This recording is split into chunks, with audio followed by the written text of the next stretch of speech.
The Timberwolves need a divorce from Rob Dillingham, and Rob Dillingham needs a divorce from the Timberwolves.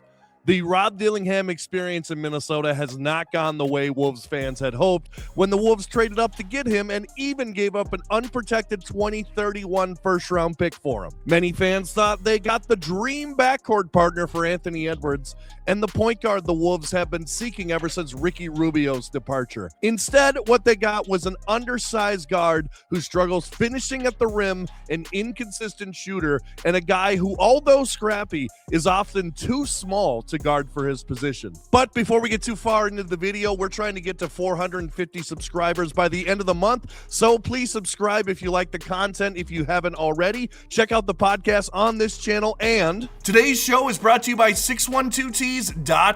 Cole at 612tees designs awesome shirts for yourself or the Wolves fan in your life, and Vikings and Twins and Wild stuff as well. Check them out at 612tees.com and use the promo code RUN25 at checkout, or just click on the link in the description to get 25% off your first purchase. That's at 612tees.com. Link in the description. The worst part of it all is Rob cannot find the lineup in Chris Finch's rotation and is even being passed up by guys like Bones Highland, who was signed on a two-way last year and then given a contract for this season.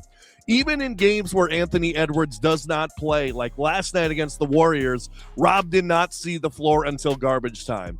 Meanwhile, players who were drafted around Rob in the 2024 draft are playing huge roles on their squads, like Zach Edey or Montes Buzelis, even Tristan Da Silva and Khalil Ware. This is a bad thing, but I gotta be real with y'all. I get nervous when Rob goes into garbage time because I'm afraid he will showcase the bad traits that we've all seen when watching Summer League this offseason or the few times he has played. I am afraid a team that we might be able to trade with will get gun shy after watching him. I know that's irrational because there's so much tape out on him already, but I want Rob to get another chance somewhere else. I do think there is potential for Rob to blossom elsewhere.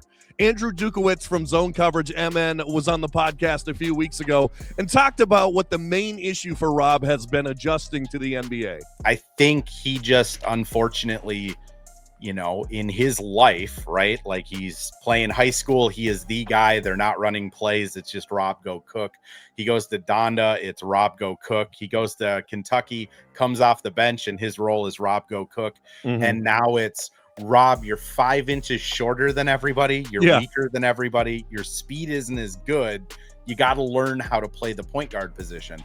And I just don't think he's gotten there yet. Rob is one of the few players that I would rather see take a short jumper or floater rather than finish at the rim, because more times than not, he'll get blocked or flat out miss. Like Andrew was saying in that clip, Coach Finch and Tim Connolly were looking for a point guard to take the reins from Mike Conley, not an undersized change of pace guard. I think that's one of the reasons Coach Finch has such a hard time playing Rob Dillingham, because of this unpredictability. Conley has been declining recently, but 2 years ago and even last year, you know what you were going to get with Mike when you put him in the game. A decent three-point shooter, solid defense, and occasional floater game. He was never going to be the star of the show, but he was reliable, and there was value in that. I don't think Finch trusts Rob enough to throw him into the game, not knowing if he's going to be boom or bust. On past Wolves teams that were horrible, Rob would have been given ample opportunity to play. You throw Rob on a Randy Whitman coach team and he plays 20 to 30 minutes a night. The problem is the Wolves don't have the luxury of living with the growing pains of Rob. They need constant production as they have a small window of opportunity with the currently constructed team, and of course, the most important piece, Anthony Edwards. That's why, as much as it hurts, the Wolves need to sell on Rob Dillingham now while a team is willing to take a chance on him. Another year sitting on the bench is going to do nothing for him and his value. The Wolves want to win now and could add a veteran complementary point guard or a stash big man from a team who's willing to give Rob a chance. As Andrew Dukowitz explains, I do think there's a potential for him to go to a different team and look pretty good a couple of years from now. I mean, you look at like George over in Utah right now, Keontae George, that is. Like, took him a couple of years to kind of figure it out. This year he's looking good. So, but I do agree with the premise of like, he's not going to be a part of this team this season unless something goes really wrong. The coaching staff sees him every day in practice. They run drills and 5-on-5s in practice. Like, he's obviously drifted to the end of the rotation for a reason. And if that's the fact, it's better to get off of him before the value gets diminished. I'm not saying that Rob's value is high right now, but it's only going to plummet from this point forward. I know it's hard to say that you screwed up, but I think that is a tough pill that Tim Connolly and the Timberwolves front office need to swallow and try to make the best of it. I think Tim Connolly's reputation will remain unscathed from it, considering the team's recent success and the dividends from the Rudy Gobert and Karl Anthony Towns trade. If they can flip Rob for a piece that helps the Wolves go on another postseason run, Wolves fans will forget about drafting a mistake real fast. Winning does cure all.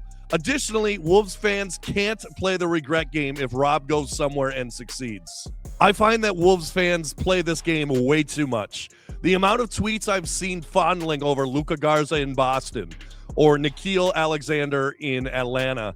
The bottom line is you can't give everyone minutes. You can't have a role for everybody. Sometimes a fit with your favorite team is not the best fit for the player.